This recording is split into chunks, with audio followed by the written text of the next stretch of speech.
안녕하세요. 야단 만개입니다. 바람 살랑이는 이 좋은 날, 잠시 마음 쉬어가실 수 있도록 조용한 이야기 한 자락 들려드릴게요. 편안히 앉으셔서 함께 해주세요. 옛날 어느 가난한 집에 억새라는 청년이 살았습니다. 억새는 홀어머니를 모시고 날품팔이를 하며 살았지요. 억새야, 지붕을 고쳐야 하는데 내 손 좀 빌릴 수 있겠느냐? 예, 아침밥만 먹고 바로 가보겠습니다. 그래, 고맙다. 네가 일손을 도우면 참 든든하지. 마을 사람들은 억새에게 집 짓는 일이나 장작 패는 일 따위를 부탁하곤 하였습니다. 그리고 억새는 품삯을 받아 장터에서 쌀과 나무를 사오기도 하였지요. 어머니, 장터에 다녀오겠습니다. 그래, 조심히 다녀오너라. 오늘은 나물값이 좀 내렸으면 좋겠구나. 억새는 손에 품삯을 쥐고 여느 때와 마찬가지로 장터로 향하였습니다. 억새구나. 또 일하고 오셨나 보네? 오늘은 무청이 좋아서 좀 더 넣었다. 감사합니다. 야채 장수 아주머니. 장수는 억새의 성실함을 알기에 언제나 조금 더 담아주곤 하였습니다. 그렇게 억새는 장바구니를 들고 기쁜 마음으로 집으로 돌아오고 있었습니다. 그런데 장터를 벗어났을 때였지요. 길모퉁이에 웬 병색이 완연한 처녀가 쓰러져 있는 것이었습니다. 억새는 망설이지 않고 처녀에게 다가갔습니다. 아니, 정신 좀 차리시오. 어디가 아프십니까? 허나 처녀는 미동도 없었습니다. 억새는 곧장 손목을 잡고 맥을 짚어보았지요. 다행히도 희미하나마 맥이 뛰고 있었답니다. 억새는 조심스레 처녀를 바로 눕혔습니다. 그런데 처녀의 얼굴엔 붉은 반점이 퍼져 있었고 살이 터져 진물이 흐르고 있었습니다. 억새는 생각할 겨를도 없이 처녀를 들쳐업고 의원 집으로 달려갔습니다. 어서 도로 없고 당장 나가거라. 의원이 다짜고짜 나가라고 큰 소리치는 것이었습니다. 아니, 왜 그러시는지요? 이 처녀가 위중한데 어디로 가라 하십니까? 저 처자는 홍역 공익에 걸린 것이 분명하다. 살갗에 번지는 반점이며 온몸에 열기가 심하다. 이건 보통 열병이 아니야. 자칫 마을에 옮기면 모두 죽을 수도 있다. 억새는 의원의 성화에 못 이겨 처녀를 다시 나올 수밖에 없었습니다. 그러나 의식도 없는 처녀를 두고 억새 혼자 집에 갈 수는 없었지요. 그리하여 억새는 그녀를 업은 채 터덜터덜 집으로 향하였습니다. 헌데 마을 사람들이 기겁을 하는 것이었지요. 억새야, 저 처자는 홍역에 걸린 것이 아니더냐. 당장 데리고 마을 밖으로 나가거라. 하지만 위중한 몸입니다. 치료라도 해야 하지 않겠습니까? 마을 사람들은 순식간에 몰려들었고 다들 억새를 막아서며 소리쳤습니다. 홍역은 귀신이 옮긴다 하였다. 네가 마을 사람들 전부를 죽일 작정이냐? 사람들은 억새까지도 마을에 들이지 못하게 하였고 그 앞길에 소금을 잔뜩 뿌렸지요. 그제서야 사태의 심각함을 깨달은 억새는 처녀를 업은 채 발길을 돌릴 수밖에 없었습니다. 하지만 억새는 갈 곳이 없었습니다. 그렇다고 의식 없는 처녀를 길에 홀로 둘 수도 없었지요. 그리하여 억새는 다시 그녀를 업고 산속의 깊은 계곡 쪽으로 향했습니다. 정체 모를 병은 쉽게 옮는다 하였기에 사람이 사는 곳으로는 더 이상 갈 수 없었지요. 계곡 깊숙한 곳, 물소리만 들리는 평지의 자리를 잡은 억새는 아픈 처녀의 상태가 걱정되었습니다. 아직도 열이 가시지 않아 의식도 없었기 때문이었습니다. 해가 저물어 어둠이 내려앉아 억새는 허기가 심해졌습니다. 그래서 밤이 깊기를 기다려 살금살금 집으로 향하였지요. 아이고, 억새야. 이게 다 무슨 일이냐? 어디서 그런 병든 처녀를 데려온 것이냐? 너는 괜찮으냐? 아직 괜찮습니다, 어머니. 그러니 너무 염려 마시고요. 마을이 지금 뒤집혔구나. 네가 역병을 데려왔다고 다들 아우성이다. 대체 이를 어찌하면 좋으냐? 당분간 저도 마을에 들지 말아야 할 듯합니다. 허나 너무 걱정 마셔요. 어머니, 집을 나서는 억새를 보며 어머니의 눈물은 멈출 줄을 몰랐습니다. 아이고, 천지신명이시여, 하늘님이시여. 제 아들 억새 좀 보살펴 주소서. 갑작스레 들이닥친 재앙 같은 일에 어머니의 가슴은 찢어질 듯 아팠지요. 억새는 어머니가 싸준 옷가지를 꺼내 처녀의 몸을 덮어주었습니다. 그리고 달래 곁에 등을 기댄 채 잠이 들었고 해가 떠오른 다음 날이 되어서야 눈을 떴지요. 정신이 드셨습니까? 여기가 어디예요? 혹시 절 구해주신 건가요? 장터 거리에서 쓰러져 계셨습니다. 역병이라며 소란이 일어나서 어쩔 수 없이 이 계곡까지 모시고 온 겁니다. 제가 민폐만 끼친 건 아닌지 모르겠어요. 혹시 병이 옮을까봐 무섭진 않으셨어요? 처음엔 병인지도 몰랐습니다. 하지만 알았어도 그냥 지나치진 않았을 겁니다. 억새의 말에 달래는 입술을 꼭 다물었습니다. 달래는 너무나도 마음이 복잡하고 미안했지요. 움직이실 수 있으시겠습니까? 밤이슬을 피할 곳을 찾아야 할 듯합니다. 어지럽긴 한데 괜찮을 것 같아요.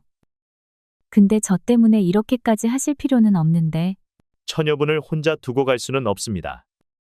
그건 사람의 도리가 아니지요. 달래는 말없이 억새를 바라보다 이내 고개를 끄덕였습니다. 그리하여 두 사람은 머물 곳을 찾아다녔습니다. 그러던 중 버려진 초막 하나가 모습을 드러냈지요. 이곳이면 괜찮아 보입니다. 지붕도 남아있고 바람도 막아주겠지요. 정말 얼마나 다행인지 몰라요. 그리하여 두 사람은 초막 안에 자리를 잡았습니다. 둘은 조심스레 하루하루를 버텼지요. 며칠이 지나고 먹을 것이 다 떨어지면 억새는 밤늦은 시각 몰래 집으로 내려갔습니다. 억새야, 이제 그만 집으로 들어오너라. 너는 병기운도 없으니 고생하지 말거라. 저 하나 살자고 달래씨를 버릴 순 없습니다. 어머니는 말없이 음식을 챙겨주었지요. 억새는 그것을 들고 다시 계곡으로 향하였습니다. 그 뒷모습을 바라보며 어머니는 가슴이 찢어지는 듯한 슬픔의 말을 잇지 못했지요. 시장하시지요. 어머니께서 싸주신 음식입니다. 달래는 조심스레 손을 뻗어 억새가 건넨 보퉁이를 받았지요. 그렇게 두 사람은 계곡 깊은 초막에서 어느덧 몇 달을 같이 보냈습니다. 그러던 어느 날이었습니다. 억새는 열이 오르는 듯한 감각을 느꼈습니다. 얼마 지나지 않아 붉은 반점이 번쩍 피부가 터져 진물까지 맺히기 시작한 것이었습니다. 억새 도련님, 혹시 그거 괜찮습니다. 견딜 수 있습니다. 제가 잘못한 것 같아요. 정말 죄송해요. 달래는 말을 잇지 못하고 고개를 떨구었습니다. 자신으로 인해 억새마저 병들었다는 생각에 가슴이 저리게 아팠던 것이지요. 그날 차라리 절 혼자 내버려 두셨으면. 그런 말씀 마십시오. 인명은 제천이라 하였습니다. 사람이 살고 죽는 것은 하늘에 달린 일이니 달래님이 탓하실 일은 아닙니다. 달래는 조용히 눈시울을 훔쳤습니다. 그 말이 더 슬프게 느껴졌기 때문이었지요. 이제 억새 또한 병이 깊어져 더는 마을 아래로 내려갈 수 없게 되었습니다. 혹여 어머니에게까지 병이 옮을까 마을 근처로조차 나서지 못했지요. 그 무렵부터는 억새 어머니가 음식을 챙겨 초막 근처에 내려놓고 가셨답니다. 억새야, 여기다 찬 보따리 놓고 간다. 어머니는 아들을 멀리서 바라보며 가슴을 쳤습니다. 억새의 얼굴은 이미 눈에 띄게 병이 퍼져 있었지요. 아이고, 내 자식아. 어머니는 말끝을 흐리며 울었습니다. 그 모습을 바라보던 달래도 두 손을 꼭 쥔 채 고개를 숙였지요. 모든 일이 자기 탓인 것만 같아 차마 얼굴을 들 수 없었습니다. 두 사람이 초막에서 머문 지도 어느덧 석 달이 흘렀습니다. 아픈 억새와 달래는 서로를 의지하며 버텨냈지요. 그날도 억새 어머니는 밤어스름에 찬 보따리를 들고 계곡으로 향하였습니다. 하지만 그 뒤를 밟더니가 있었던 것이지요. 마을 청년 하나가 어머니의 행적을 수상히 여겨 산속 계곡까지 몰래 따라왔던 것이었습니다. 다음 날 아침이 되자 마을 사람들이 몰려왔지요. 아이고, 저기 있다. 정말이로구나. 억새까지 병이 옮았잖아.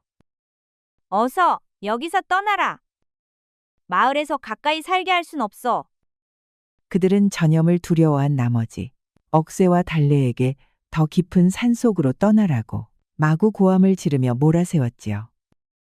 억새와 달래는 어쩔 수 없이 짐을 챙겨 초막을 떠났습니다. 어머님께 인사도 못 드리고 떠나는 게 너무나 마음이 쓰여요. 저 또한 마찬가지입니다. 하지만 이제는 뵐 수도 없습니다. 마을에서 어머니께도 등살을 놓고 있다 하니 억새와 달래는 더 깊은 곳으로 가야 하겠지요. 억새는 조용히 눈물을 참았습니다.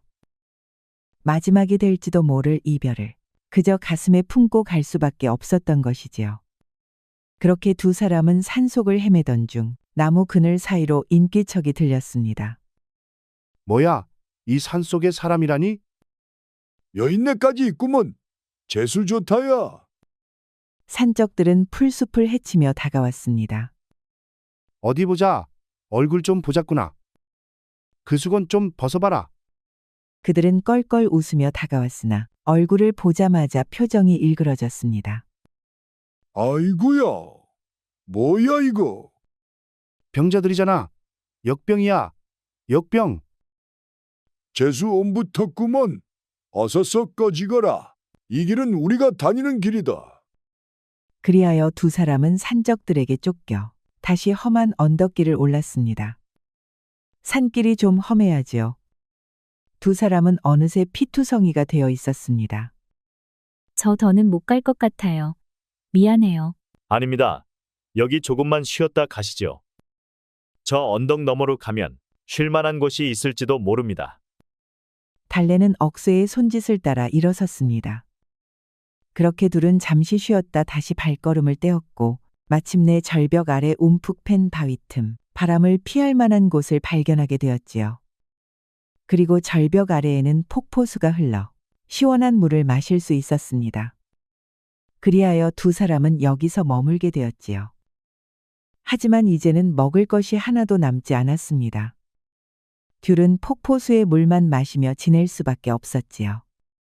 그렇게 며칠이 지나자 두 사람 모두 기력이 빠져 이제는 일어서기도 어려웠습니다. 달래 처녀 많이 힘드시죠? 저는 괜찮습니다. 제가 괜한 민폐만 끼쳤지요. 정말 죄송해요. 달래는 눈시울을 붉히며 억새의 어깨에 조심스레 기대었지요.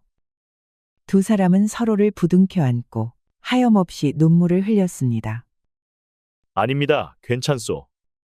이럴 때 혼자가 아닌 게 참 다행입니다. 저도 그렇습니다.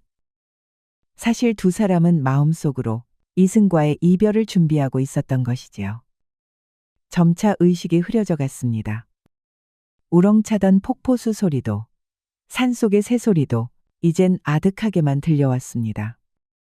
여보게, 정신 좀 차려보게나.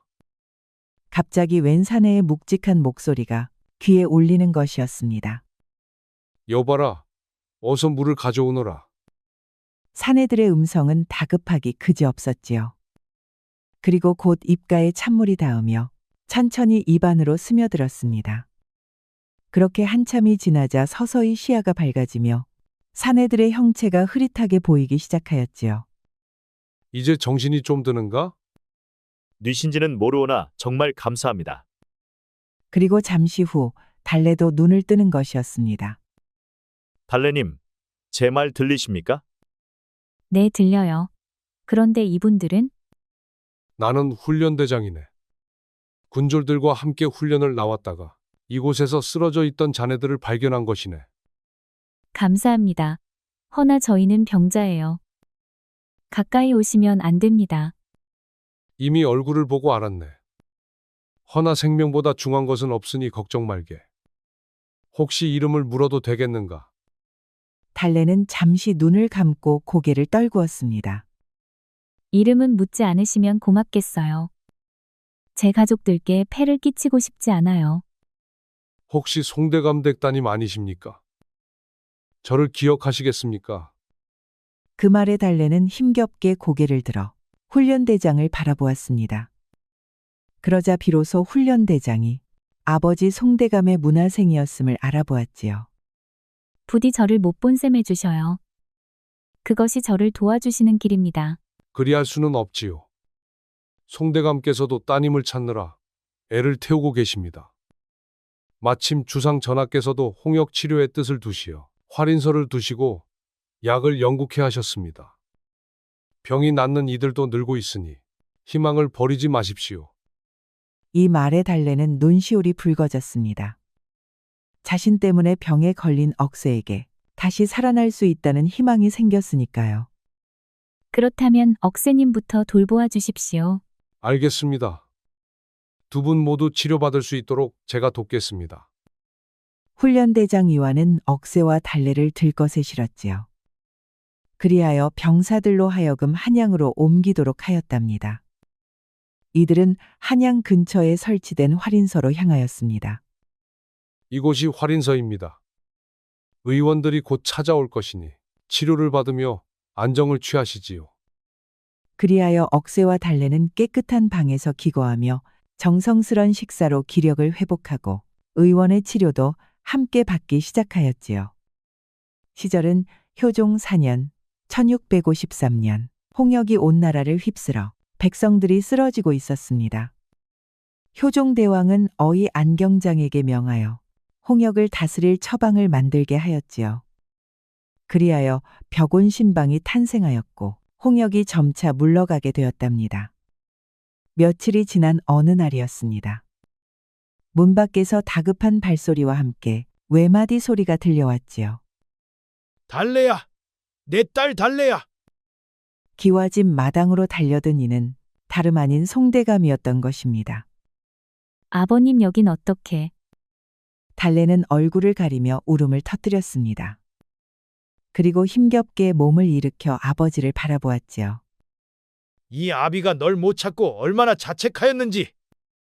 송대감은 달래를 끌어안고 꺼이꺼이 울었습니다. 아버님 염려 많이 끼쳐드려 죄송해요. 네가 무슨 죄가 있느냐? 일이 살아있어 준 것만으로도 천만다행이다. 송대감은 잃었던 딸을 품에 안고 몇 번이나 눈물을 닦아주었습니다. 몇 달 전 홍역이 퍼지고 있다는 소문이 돌았지요. 그러자 달래는 스스로 나서 병든 백성들이 모여있는 변두리의 빈촌으로 향하였습니다. 그곳에는 갈 데 없는 환자들이 모여 있었습니다. 달래는 그들을 며칠이나 돌보았습니다. 허나 결국 달래도 홍역에 걸리고 말았지요. 하인들은 병이 옮을까 두려워 모두 도망치고 달래 혼자만 앓는 몸을 이끌고 집으로 돌아가다 기운이 다해 길에서 쓰러졌던 것이었습니다. 다음 날 장터에서 돌아오던 억새가 쓰러진 달래를 발견한 것이었습니다. 달래야, 너무 걱정 말아라. 지금 너를 돌보는 의원은 어이가 직접 추천한 명이라고 하더구나. 네 병도 틀림없이 나을 것이니 기운을 내어라. 아버님 저보다도 억새님부터 부탁드려요. 병든 저를 업고 산속에서 함께 버텨주신 분이세요. 제가 살아있는 것도 다 그분 덕입니다. 그랬구나. 내가 모르는 사이에 저 청년에게 큰 은혜를 입었구나.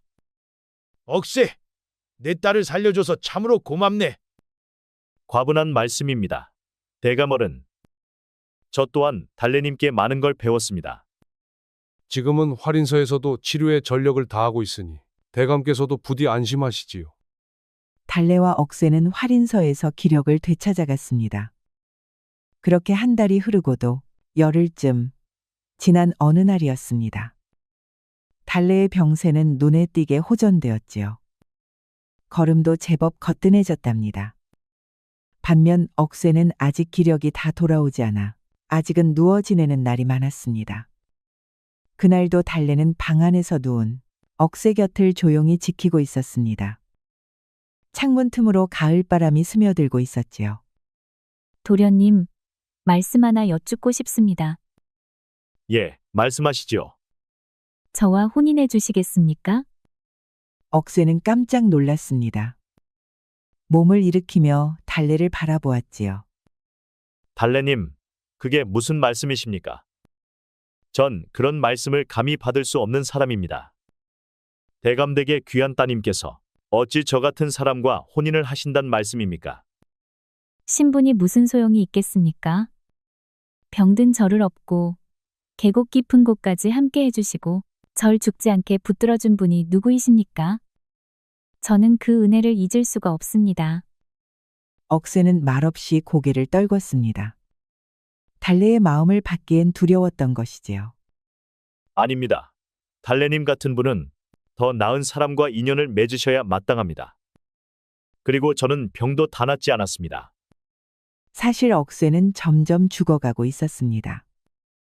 점점 회복되는 달래와는 달리 억새의 얼굴은 눈에 띄게 초췌하였지요. 달래는 답답한 마음에 조용히 눈물만 흘렸답니다.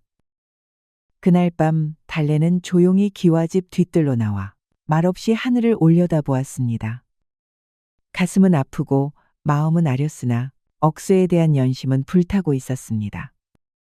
그날 밤 달래는 조용히 활인서를 빠져나왔습니다. 가슴속이 답답하여 바람을 쐬고 싶었지요. 달래는 무작정 산으로 들어갔습니다. 걷고 또 걷고 정처 없이 걸었지요. 사랑을 품었으되 감히 말할 수 없었고 그 사랑을 접으려니 마음이 너무도 아팠습니다. 그리하여 달래는 울며 걸었지요. 그러다 결국 힘이 다해 쓰러지고 말았습니다. 그런데 그때였습니다. 수염이 허연 노스님이 다가오는 것이었습니다. 어쩌다 이 산중 깊은 곳까지 어여쁜 시주께서 발걸음을 하신 겐가? 저는 누구도 사랑해 본 적이 없었습니다. 그런데 한 사람을 사랑하게 되었지요. 그 마음을 잊고자 산으로 들어왔습니다. 허허, 이 세상에서 가장 슬픈 일은 이룰 수 없는 인연이라는 말이 있지. 허나 시주의 마음이 곧고 인품이 막도다. 하여 차 한 잔 드릴 것이니 앞으로도 그 마음을 버리지 마시오. 노스님은 달래에게 차를 한 잔 따라주고는 말없이 연기처럼 사라졌습니다. 달래는 그제야 눈을 떴습니다. 꿈이었구나. 헌데 참으로 생생하다. 몸을 일으켜보니 곁에 찻잔이 있었습니다. 꿈속에서 받았던 그 찻잔이었지요. 달래는 조심스레 찻잔을 들어 입술에 가져갔습니다. 찻잔 속에는 맑고 시원한 차가 담겨 있었고 한 모금 마시자 가슴이 뻥 뚫리는 듯하였지요. 열도 가라앉고 기운이 도는 듯하여 달래는 조용히 두 손을 모으고 다시 눈을 감았습니다. 다음 날 달래는 손을 씻다가 문득 손등을 바라보았습니다. 손이 어찌나 맑고 고운지 깜짝 놀랐지요. 그리하여 개울물에 얼굴을 비춰보았더니 얼굴마저도 병든 흔적 없이 말끔하게 나아 있었던 것이었습니다. 이럴 수가 정말 다 나은 것일까? 달래는 자리에 주저앉아 한참을 울고 웃으며 기뻐하였습니다. 그리고 이내 떠올랐습니다. 노스님이 주신 그 차 때문이었구나. 달래는 찻잔을 다시 들여다보았습니다. 그 안에는 아직 차가 조금 남아 있었지요. 달래는 그 찻잔을 품에 조심스레 안고 곧장 억새가 있는 활인서로 달려갔습니다. 문을 열고 방 안으로 들어선 달래는 몸져 누운 억새 곁에 무릎을 꿇었습니다. 달래님이 어쩐 일이신지요? 억새님, 이 차를 꼭 드셔야 해요. 그렇게 달래는 찻잔을 들어 억새의 입술에 조심스레 가져다 주었습니다. 억새는 눈을 감은 채 조금씩 차를 넘겼지요. 차는 맑고 시원하여 혀끝에 닿는 순간부터 몸속 깊숙이 기운이 돌기 시작하였습니다. 며칠이 흐른 뒤 억새의 얼굴은 차차 혈색을 되찾았고 굳었던 관절도 천천히 풀려 자유롭게 움직이기 시작한 것이었습니다. 의원도 고개를 끄덕이며 말했지요. 기하도다. 분명히 심했던 홍역인데 이리도 빨리 낫는 것을 보니 하늘에 도움이 있는 것이 분명하오. 그제서야 달래는 깊은 숨을 내쉬며 억새의 손을 가만히 꼭 잡았습니다. 억새님, 살아줘서 고마워요. 그렇게 얼마 뒤 억새도 건강을 되찾고 달래 또한 더없이 생기가 돌아왔습니다. 이에 송대감은 하인을 보내 둘을 맞이하였지요.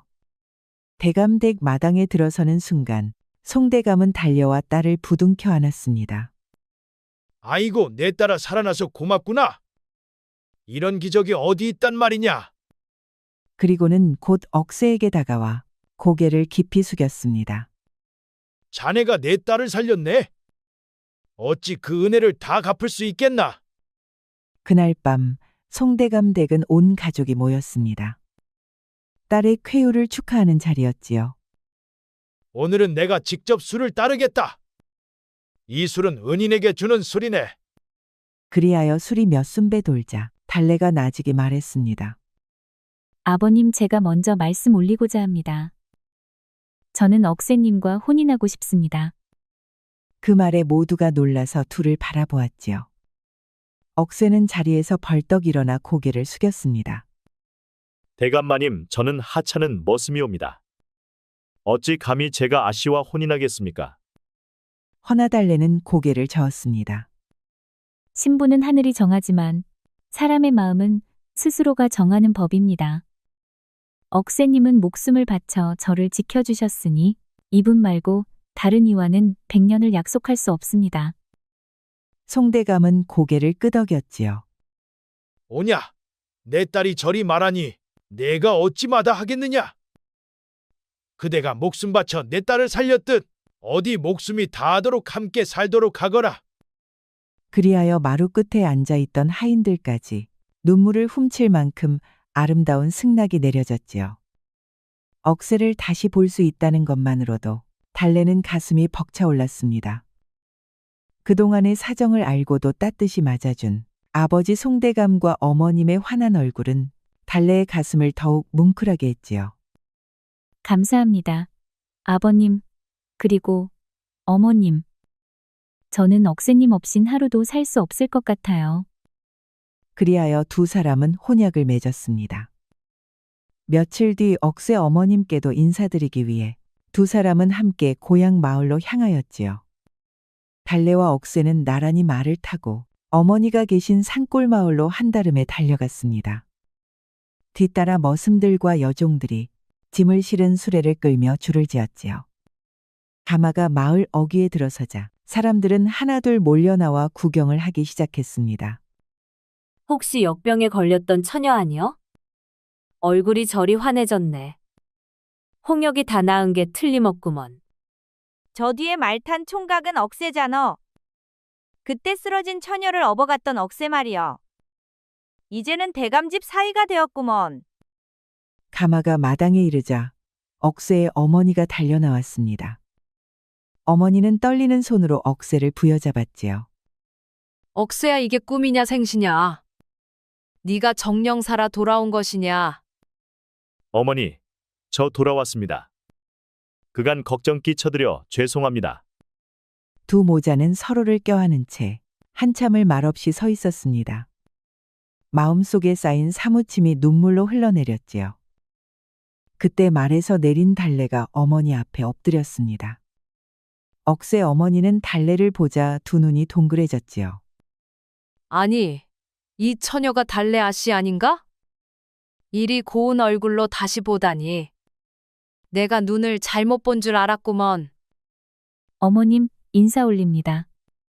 몸이 회복되고 가장 먼저 찾아뵙고 싶었습니다.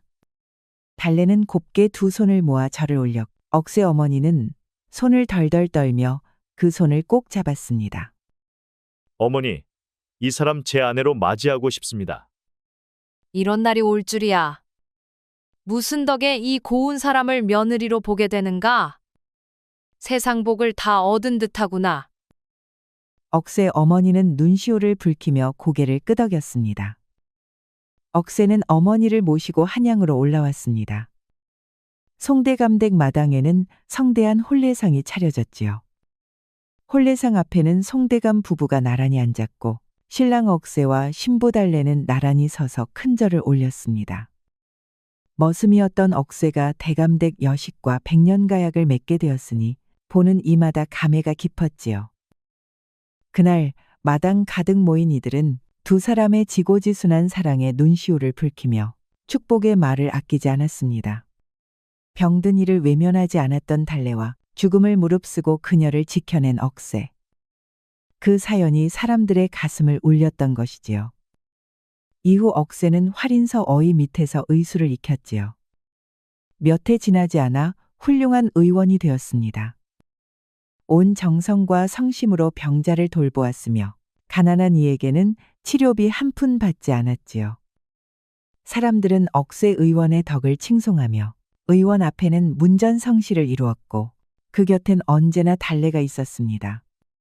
그리하여 두 사람은 늘 건강하여 얼굴엔 웃음이 떠난 적이 없었습니다. 혹자는 말합니다. 스님께서 건넨 그 한 잔의 차가 두 사람의 인연을 맺고 긴 생명을 보살폈다고. 허나 차보다 깊은 것은 사랑이요. 사랑보다 귀한 것은 서로를 향한 믿음이 아니겠습니까? 그 후로도 억새와 달래는 100살까지 무병장수하며 오래오래 행복한 삶을 누렸다고 합니다. 우리 영상을 시청하신 모든 분들께 행복이 가득하길 기원하겠습니다. 구독과 좋아요, 알림 설정 부탁드려요. 이후에도 재미난 이야기가 많이 준비되어 있으니 다른 영상도 꼭 보러 와주세요.